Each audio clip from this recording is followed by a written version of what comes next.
Ay, JP. Puka nga muna dito. Saan ka na naman galing? Ate, alam mo naman galing ako sa trabaho eh. Tingnan mo tsura ko. Meron ka bang nahihita dyan sa trabaho mo man? Alam mo namang kahit ganun lang yung trabaho ko ate eh. Passion ko yun eh. Malit ang sahod pero masaya ako doon. Alam mo, dinala kita dito para hindi sa passion mo. Dinala kita dito para makatulong sa akin. Tapos ganyan yung gagawin mo, puro passion. Ikaw mag-passion ka, di umuwi ka na lang ng Pilipinas. Ano puro passion? Anong papakain mo niyan sa pamilya mo? Kakaedad ka na, wala ka pang, walang ambisyon? Wala talaga? Meron naman ate, alam mo naman yun eh. May pangarap din naman ako. Kaso, syempre yung kung saan ako masaya, yun muna inuuna ko. JP, hindi puro saya-saya. Hindi pwedeng puro saya-saya dito. Alam mo, dinala kita dito para magkaroon ka ng magandang future. Mula nang dumating ka dito, nagbigay ka ba sa akin? Sige nga, isipin mo nga, mula nang dumating ka, mula nang sinundo kita sa eroplano, anong una mong ginawa dito? Wala. Gala dito, gala doon. Ano yun? Akin lahat ang expense, akin ang lahat. May narinig ka. Ngayon lang ako nagsabi sa'yo.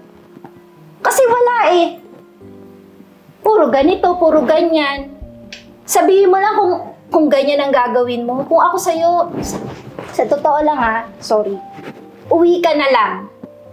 Uwi ka na lang. Feeling ko mas may maganda ka pang future doon kaysa dito. Pasensya na ate. Eh, ganun talaga eh. Hayaan mo.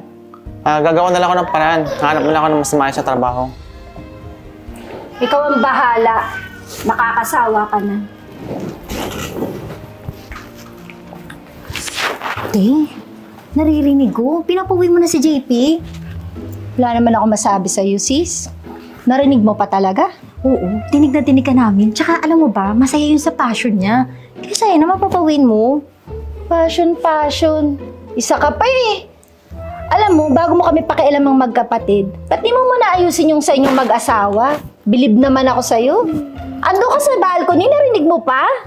Ito naman, nadamay pa ako. Hihiram lang naman sana ako hangir tsaka toyo. Dami mo naman toyo. Sige na nga, makakalis na nga. Dami pa ako sa balcony. Mabuti pa nga, ayusin yung problema nyo. Huwag kang makisausaw kaya dito sa problema namin magkapatid, no? Let's go. Tita Yani is one. Let's go. Alam mo, mahal? Na-realize ko yung sinabi ni ate. Tama siya eh. Halos mag-4 na taon na ako dito sa Dubai pero wala pa rin nangyayari sa buhay ko. Ganun pa rin yung estado ko. Walang ipon. Hindi ko maaangat sa karir. Ano ba dapat gawin? Alam mo, mahal, wag mo masyadong pinipressure yung sarili mo, ha? Hindi mo naman kasalanan lahat. But then, may point din naman kasi si ate. Kailangan mo intindihin kung saan siya nanggagaling, yung mga sinasabi niya, syempre sa mga experiences niya. At the same time, may mga pagkakataon sa buhay niyong dalawa na magkaiba yung pinagdaanan niyo eh, di ba? So, ikaw, nakukuha mo yun sa pinagdaanan mo, siya, ganun din. So, bilang ate, pinapaalalahanan ka lang niya.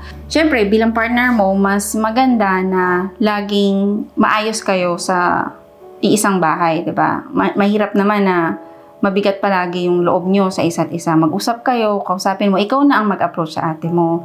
Since maraming pinagdadaanan yan, ikaw mas nakakaintindi. Diba? Naintindihan mo naman, diba, mahal? Yes, ma'am. Thank you.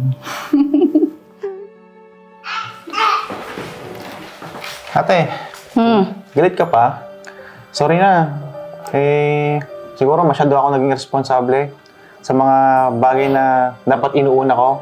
Katulad mo at na pamilya natin. Pasensya na kung hindi ko na nagagampanan yung mga dapat kong gampanan. Ang sa akin lang naman, di naman yung para sa akin, yung mga pangaral ko sa'yo. Pag maiisip mo rin yan, hindi man ngayon, pwedeng bukas o sa isang araw. Alam mo, wala akong hangad kundi yung magkaroon ka ng magandang future.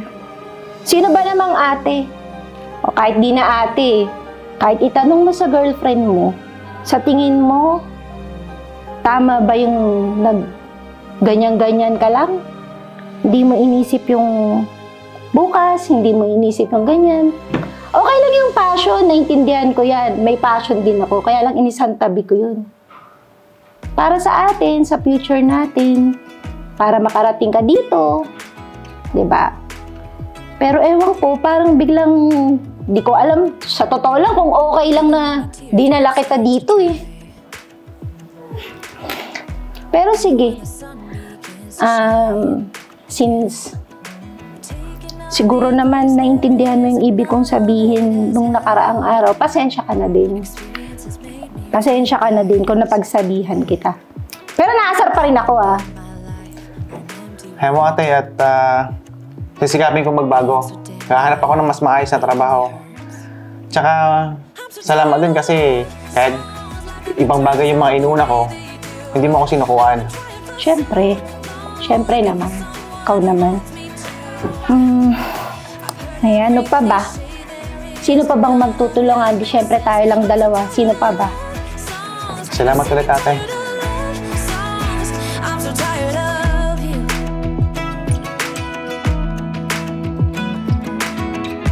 Looking back on how I used to be,